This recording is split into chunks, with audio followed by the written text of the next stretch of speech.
पाकिस्तान में बाइनेंस की टीम की आमद क्या क्रिप्टो करेंसी पाकिस्तान के इकोनॉमिक सिचुएशन को बेहतर कर सकती है? लेट अली शो यू के इस एपिसोड में आप सबको खुशामदेद। Do like, subscribe and share this content. Pakistan के अंदर पिछले कुछ दिनों में बड़ी आईनी तरामीम भी की गई। 27वीं आईनी तरामीम के बाद एक तब्दीली हमने देखी पूरे मिलिट्री स्ट्रक्चर के अंदर, बट इकोनॉमी को लेकर, मईशत को लेकर अभी भी बहुत सवालात हैं। इनफैक्ट डाइवेस्टमेंट हो रही है पाकिस्तान से, लोग अपना पैसा निकाल रहे हैं, कोई पैसा इन्वेस्ट नहीं कर रहा।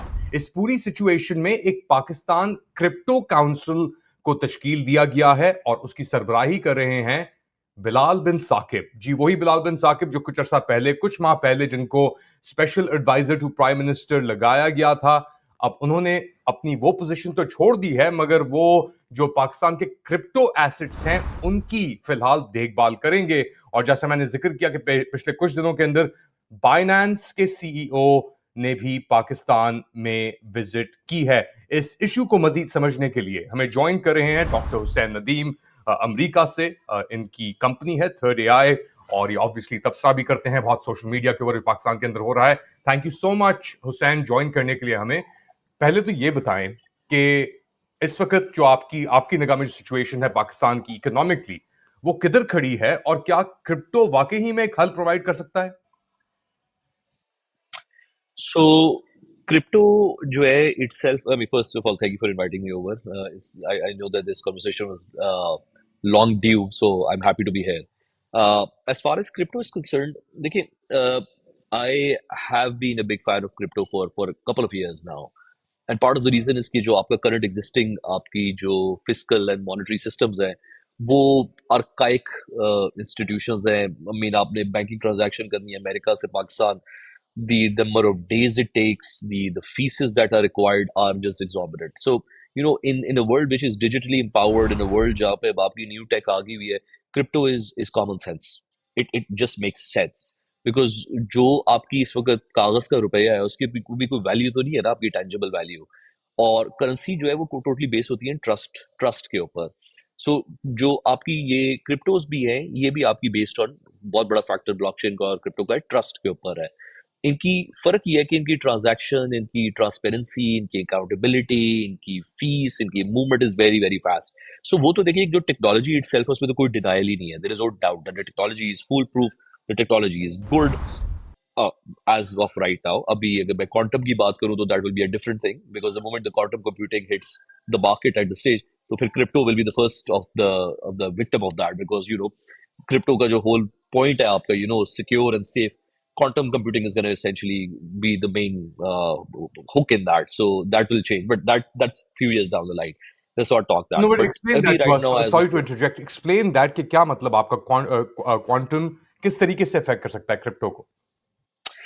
So, बहुत आसान जुबान में for the audience, the quantum computing can allow you to compute, process and do mathematical equations at a grand scale. जो आपका नॉर्मल कंप्यूटर आपके लिए से जो एक दिन में करता है, वो क्वांटम जो है वो कैलकुलेशंस आपकी 3 सेकंड में कर सकता है. So I am just try to tell you the size of the difference. So जितनी भी इंक्रिप्शन है, डिक्रिप्शन है, ऑल ऑफ दैट, जो भी आपकी सेफ सिक्योर्ड जो आपने चीजें वॉल्ट्स बिल्ड किए हुए हैं, टेक्नोलॉजी स्टैक्स जो बिल्ड हुए हैं, quantum computing and quantum key will be able to unravel everything that. So nothing will remain non-transparent. Everything will be out in the open.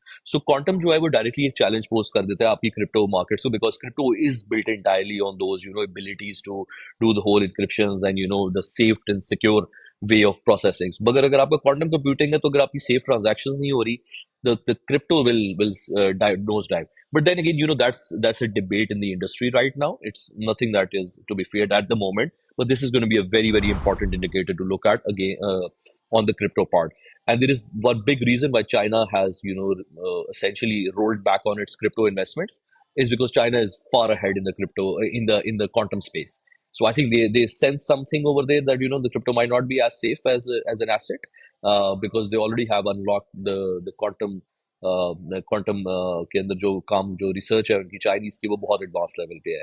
So that's that one problem with the crypto.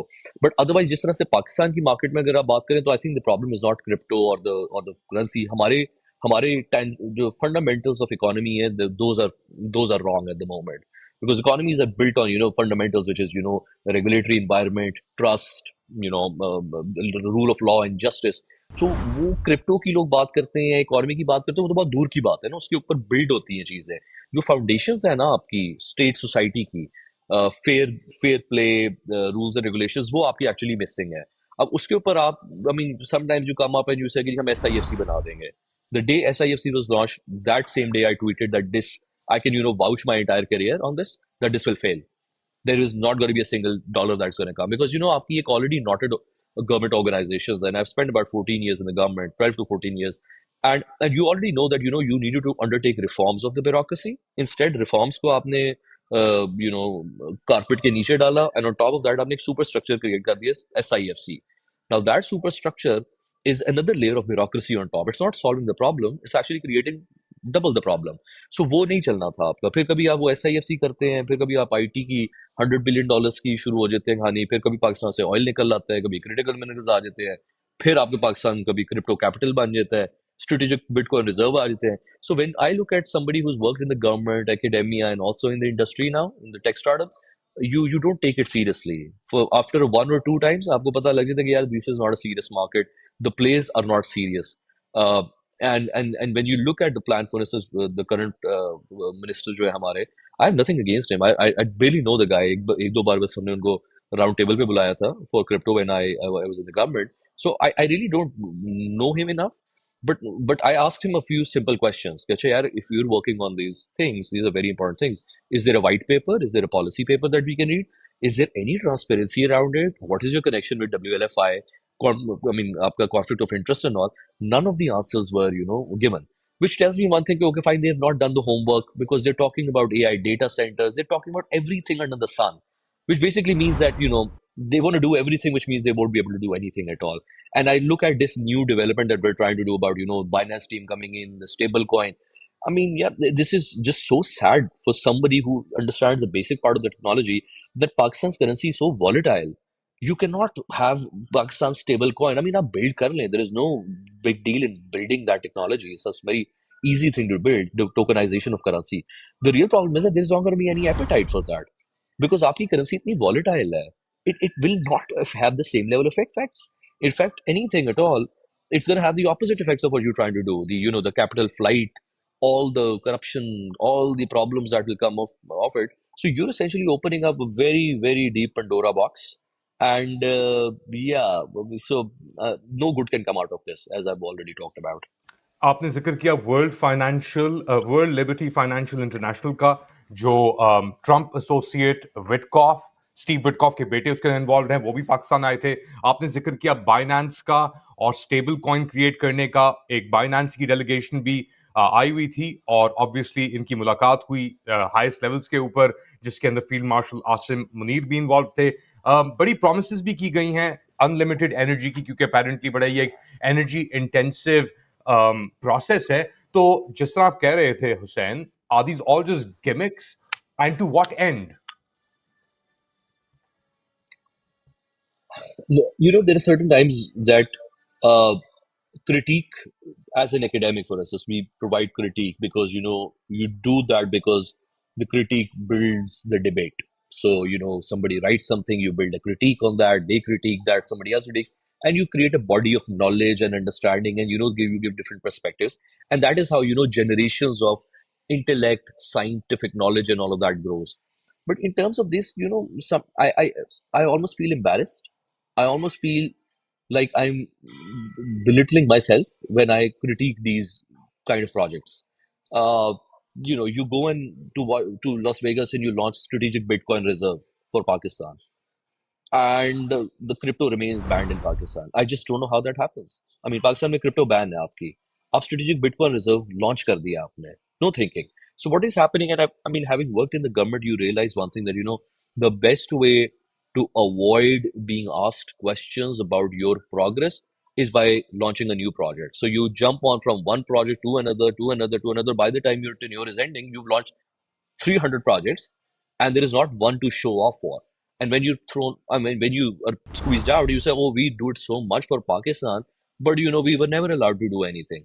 The fact is, your projects, whatever you're trying to do, are just so nonsensical that even to provide a critique on that would bring me to a level of debate, which I'm basically, I have that like Huda boy, Parvez Huda boy moment, where I remember Hamid Mir had him sit down with, the guy who built the supposed water car in Pakistan, the first water car, and Hamid Mir had him on his show next to Huda boy, and Huda boy was losing his mind that, what the hell are you even talking about? So I guess it's kind of like the same situation for me in that sense, that, you bring it to a debate where you're producing nonsensical kind of projects and you're pitching them very seriously and you're trying to expect people to buy into it. And there are people, you have like full troll armies, you have, paid accounts that will be like, oh my God, this is going to change Pakistan.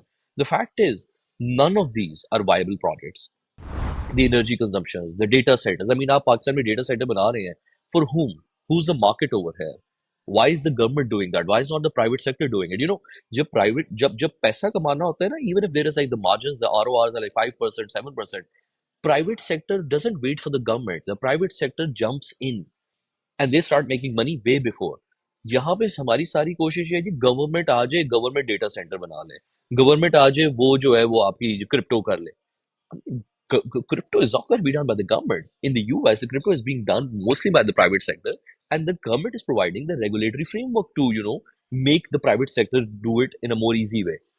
Pakistan में आपका private sector exist non existent private sector है आपका so I see these initiatives, I see these plans and these things just for their narrative value. These are vibe economy, जिसको मैं कहता हूँ. This is just vibe economy. You come, you create good vibes, feel good factors, and oh my God, things are changing. You get a few articles written in the different newspapers that the economy is stabilizing and we are all set to for a takeoff. And this is nonsense. The truth is, the fact is that your fundamental economic levers, they're all blown up. The economy is in a free fall. The country is in a free fall. There is no other way to look at it. But when you will have some people who would argue that no, things are working. I mean, so are the things are working in Afghanistan since even it was in a civil war. It's not like that people were not able to make ends meet and all. But is that the model you want to be in, where things are just working? So I think the fact is, the people who are in the industry, who are deeply embedded, they also understand that there is a free fall at the moment. And whether the debate now is, are you going to fall on the rocks or are you going to fall on the beach? That's the only thing. There is no other thing. You will fall. Is it going to be here on the rocks where you're going to not survive, or is it going to be a soft landing on the beach? So that's a good manager will land it on the beach, I think. I guess कि किस height से आप गिर रहे हैं वो भी बड़ा इसके ऊपर डिपेंड करता है. Few things that you mentioned, आपने कंटिन्यूटी की बात की, आपने स्टेबिलिटी की बात की. स्टेबिलिटी और कंटिन्यूटी दोनों चीजें एज यू मेंशनड इस वक्त गायब है पाकिस्तान से. प्रोजेक्ट्स तो बहुत लॉन्च किए गए, उड़ान पाकिस्तान की बात भी की जाती है, मगर उनकी फेलियर के बाद instead of addressing those issues, आप लगता है कि you basically dig in even further, कि अपना उस सुराख को, उस कुएं को, उस खड्डे को खोदने के अंदर दोबारा लग जाते हैं, इंस्टेड ऑफ रीवैल्यूएटिंग, यहाँ पे रुक जाओ यार, थोड़ा रीअसेस करो और फिर जाओ. इसकी क्या वजह है और ये किस तरीके से इफेक्ट कर रही है एनवायरनमेंट के? अपना फॉर एग्जांपल बात आपने की कि आईटी के अंदर Pakistan was supposed to be the next big thing, right? But Pakistan के अंदर 50 अरब डॉलर की इन्वेस्टमेंट नहीं कर रहा माइक्रोसॉफ्ट, वो इंडिया के अंदर कर रहा है 50 अरब डॉलर की इन्वेस्टमेंट. इसी तरीके से आपने रेयर अर्थ मिनरल्स की बात की. एक बेसिकली रश लगा हुआ है क्योंकि 38 to 40% जो रेयर मिनरल की एक्सेस है वो चाइना कंट्रोल करता है, उसको भी लेकर बात हो रही है. तो ये गिमिक्स के अंदर भी बड़ा पिच तो बहुत किया गया था पाकिस्तान की तरफ से अमेरिका को, मगर उसका कुछ बना नहीं. वो क्या हुआ, उसके बारे में बताएं please. So I'll tell you, and I'll tell you from a more of a Silicon Valley perspective, how the foreign investor or the New York hedge fund. So our company works with the hedge funds, and our company also works. I mean, we're in the tech space, so we work very closely with the national security, the investor sides, the VC sides, and I'll give you one small example on this. At the moment in Pakistan, there are three governments. There are three governments actually. There is no one government. There are three governments in Pakistan parallel. Uh, One is the government on the surface, which is the the supposed PMLN government, and that government is there to essentially push the paper, notifications, this and that. It doesn't have any real power at all. It's a government that is there because you want somebody to go on the talk shows, you want somebody to do the trollings and all of that, and you have a facade of democracy. So that's a government. It has no power. So that's one government. Then there is a government which is actually in Pindi, which is the army. So the cabinet, the co-commanders and all, those are the ones that are taking the core decision making. So the decision making is right now almost entirely with them. Then there is the third government, which is actually the government, which is in jail right now. That is Imran Khan, which has a huge power in terms of how Pakistan's political future, narrative, and stability is going to look like. So, of the three of these, the most irrelevant one is actually on paper the government of Pakistan. The which is the one which is relevant or the decision maker is here. But the one that is actually powerful, relevant, legitimate, credible, public representative, the pillar of stability is actually in the jail at the moment. No country can function with this type of a setup. This is going to implode. You can push it for a month, 2 months, a year, 2 year, but this is not a sustainable model of governance. Now, previously, what used to happen in Pakistan, this middle organization, the military, would flip the governments. It would take out the government that was in prison to government that would be in power. After they would squeeze them a little bit, they would have them in power, and they would take the other one and bring it back over here. So they would easily revolve the door around it. It worked very well because the governments would want to play that game. The problem is Imran Khan. He came off script. That was a script that the military did not have really thought about because they were used to PMLN and PPP rotating, revolving the doors. Now, this guy doesn't want to sign a deal and wait for him to come back to power. He has no interest in that. He wants to put up a fight. What he wants to do is flush you out of the system. So that's something completely new. Now, if you're a foreign investor, if you're a VC fund manager or hedge fund manager, or let's say you're sitting in Bloomberg's and all, the moment you actually start running the political risk in Pakistan, you instantly see that, okay, fine, the government that is there, oh, okay, it doesn't have any power. So who do I talk to in Pakistan? Should I talk to the army? Okay, great. I'll talk to the army. The problem is the army institution has a very weak position because it might have all the power, but it has a de facto power, not a de jure power. So who's actually? Oh no, there is a there is a very important and very popular guy, Nelson Mandela level of a guy in Pakistan who's actually in prison. Okay, so what is his future? So his future then is computed into the risk assessment.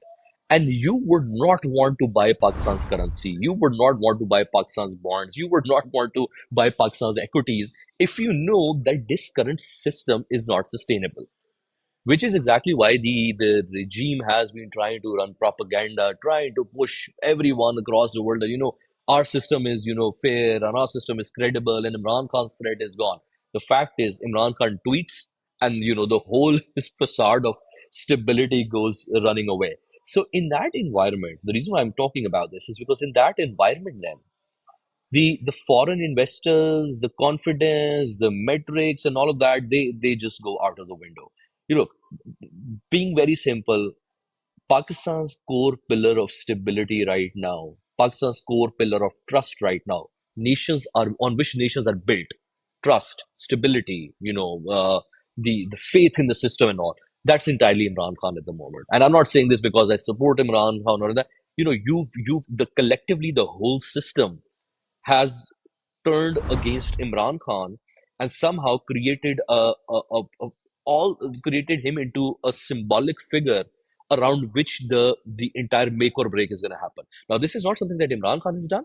It is what the other side has done because they have obsessed with Imran Khan for so long and so much that they've turned him into that. They've given him power over themselves. That it is about him now. What happens to him? And that is unfortunately where the country is now, that Imran Khan has become a central figure of stability, power, trust, and everything. So if something happens to him or, whatever goes around with him, the country's future is entirely linked with him. And most of the, global hedge funds manager and everyone is gonna compute that as a very integral part of the Pakistan's investment ecosystem. you are saying कि a lot of the government's obsession of course Imran Khan के गिर्द मंडरा रहा है उनका ये obsession, मगर हुकूमत कहती है कि जी ये इंस्टेबिलिटी की सोर्स है, स्टेबिलिटी की सोर्स नहीं है। एक चीज, दूसरी चीज आपने जिक्र किया कि जी इस हुकूमत के पास जो ऊपर एक थैली चढ़ाई हुई है, जो बेसिकली एक डिजोर हुकूमत होनी चाहिए थी, वो बिल्कुल ही कहीं खड़ी नहीं होती। मगर इसके बावजूद हम देखते हैं कि world bank, international monetary fund और जो हुकूमत के अपने फॉरेन फेसिंग जो वॉइसेस हैं, मुशर्रफ जैदी, वो कहते हैं जी फंडामेंटल सही हैं।